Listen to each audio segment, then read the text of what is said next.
Hey, happy 4th of July, Ellen. You know, I've had my eye on you for quite a bit over there, Dory. You have entertained my children. I mean, I have to admit that I'm 27 years old, so I'm a little too young to have watched your sitcom.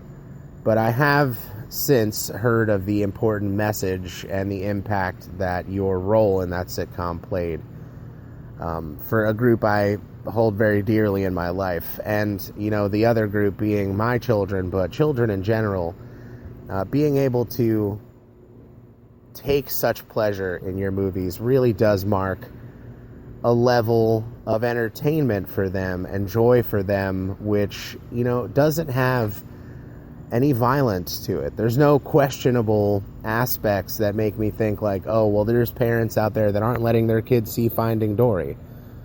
You know, I don't think that anybody else has escaped the questionable nature and the disingenuousness that comes with celebrity. And I appreciate your role in our modern society in these ways. And I think that having submitted an online application to be an intern for you and then really not using that correctly, and instead using that as a forum to say, hey, look, I have an initiative I've been working on that I think can make a really huge difference. And the people who I want to reach out to, first and foremost, since it's not about money, would be those who have an effect on the kind of groups and subcultures within our human society that are part of tomorrow, that have the ability to make a difference. Because the people that would say, oh, I don't like Ellen DeGeneres and I don't like what she's about, aren't the type of people who are going to say, yes, man, I'll put forth a little effort. I mean, not money, but just time, right? To fix these world's problems, the human world, the environment around us, the entirety of our existence and what we can grasp, and the trouble we're making for ourselves and the good we could be doing for ourselves. And, I mean, I know I kind of spiraled there, but that started with me applying to be your intern and never hearing anything back, and that's fine. Because now it's July 4th, and, I mean, I have the time to put together this little YouTube clip, which I figure could wander its way by you via Twitter or whatever way I might be able to get your attention for a few minutes. Here's the deal. I figure I've found a free way to make potentially infinite money or enough money without having to ask for it from anybody in a philanthropic way or a charitable way.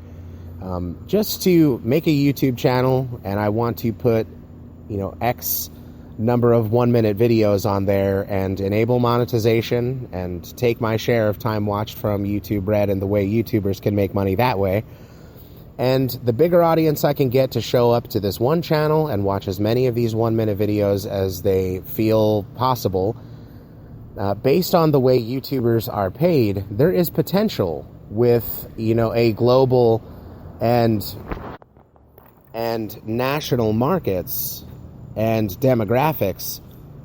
I could be making, in excess of 8 figures every day in the US dollar. And my plan has always been, if money is going to be the way that everything's weighed and measured in the world, then I'm not going to spend 20 years trying to change the system.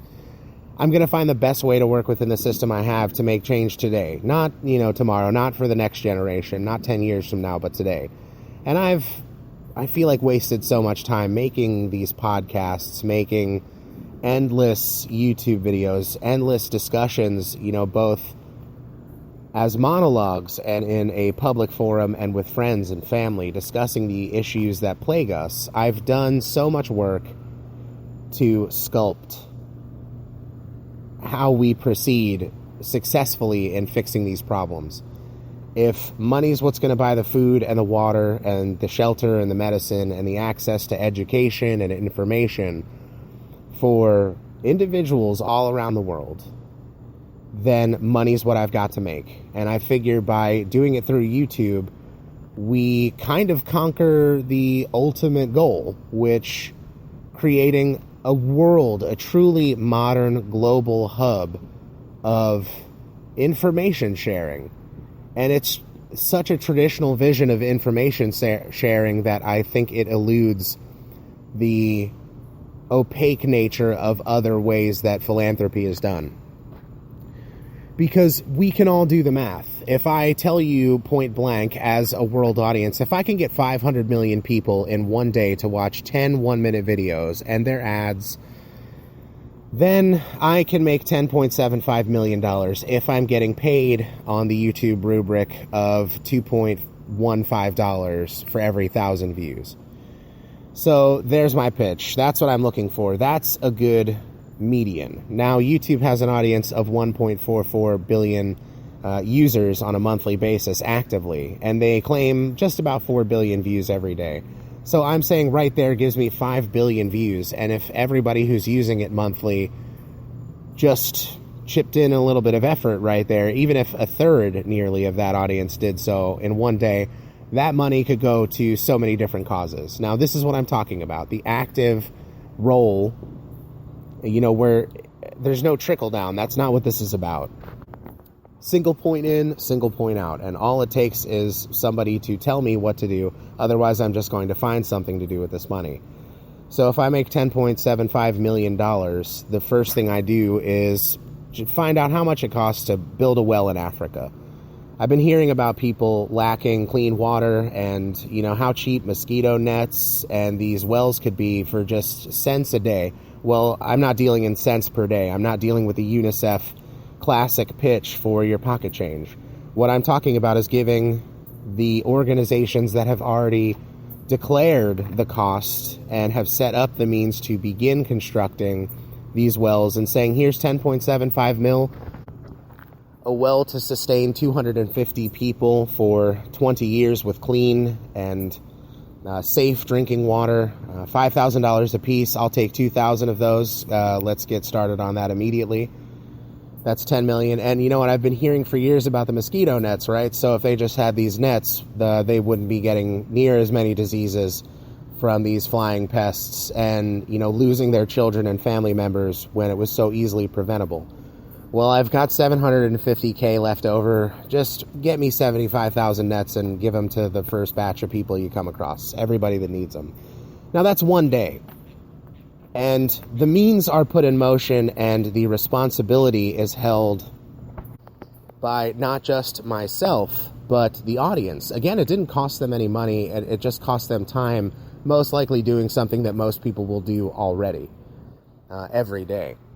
But the accountability of 500 million people now having their eye on corporation X and B, who respectively make up the primary sources of action on building the wells and on making and distributing the mosquito nets and all the steps there in between.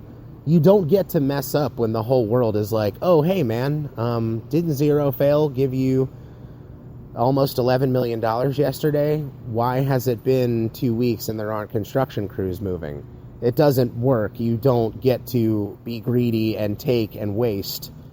I'm doing this, do that on the side with all your other projects. But for now, Zero Fail, in essence, how much money does Walmart make? But it doesn't matter how much money Walmart makes or the mom and pops they put out of business. What I seek to do is to transcend above that problem by saying, hey, all you people getting put out of work, you several thousand people who are struggling now to make it happen because your shop got shut down or something of that nature. Well, for $10.75 million, I get cracking on how much it costs to feed a family of 4, because that's a common situation in the United States of America. I live in Jacksonville, Florida right now. So $173 will moderately feed a family of 4 for a week. On average, for $692 a month. That's over 15,300 families of 4 that I could buy a month worth of groceries for. And, in the essence of getting it done and being straightforward about it, that's a simple phone call to a Walmart representative for the state of Florida and saying, hey, I have 10.75 mil. I'd like to give it to you. Assemble this prepackaged $692 of groceries for 15,000 people. Spread it out amongst all your facilities, and we'll get public and talking about the availability of it so people can just walk right in and take it. And The glory of this comes more from the solidity of breaking these ventures down on a daily basis. Because I think of a third option, right? I mean, how much have we heard about the homeless in the United States, across all these states? And most tragically, I do agree with, in a general sense, is veterans, of which I am a part, having served in the Navy. I'm lucky enough to, post-naval service, have no disabilities or anything significantly bad that happened to me that has put me in hardship, or has me on the streets, or has me in need of medical care and not getting it. What I can do is think logically. How much does it cost to pay rent for a month where I'm at? Average for a one-bedroom, $1,173. That's $14,076 a year in rent. That's pretty low, and we're lucky for that. Now, if I just take 10.75 mil on day number 3 and say, here, I'd like to pay a year's rent for as many places as I can with this 10.75 mil, and everybody who needs to get off the streets, especially the people that have bonded together in their hardship and learn to be a small community. I mean, that's the more the merrier. I mean, if you have 3 or 4 people that you're diehard close to, you can have that place. And that's 3 more people who aren't close with you that have a space over their heads. This initiative is so positive and so powerful that, I mean, when we start to look at the mathematics of the higher levels of this aspect, and I have said multiple times, along with the whole, consistent knock on transparency, you're putting massive sums of money in my hands by going along with this. And I have been so diehard in wanting it to be just me. I don't want an organization. I don't want to found anything. I just want this to be in and out. And I can do that freely as an American citizen and will do so. And I have said, if the day comes where 1.44 billion people, that steady monthly audience, jumps in and watches 25 videos a day, 25 minutes, deal with the ads, I mean, if we do that for a year straight, we're talking in excess of $39 billion in revenue. And it only costs $30 billion by the United Nations World Estimate to feed all the people in the world in a year. So I've 1, 2, 3 punched the problem. If the day comes that I make $39 billion a year personally, I would never need more, having done the math, based on the area in which I want to live, right, with my family, to build a house that will last us forever and be big enough for my whole family, plus if I want to have 3 more kids, on top of the 3 I've got, where my 2 dogs can run around, where I can have enough space for the office to run it all, for the hardware and software involved in massive financial lifestyles, I guess, and all the safeguards. But I really think this just becomes such an easy fix for such a real, tangible problem. I can't fix the existential. Trying to save the world is only a physical aspect. Food, water, shelter, education, connectivity, I can give you all that because you can buy that.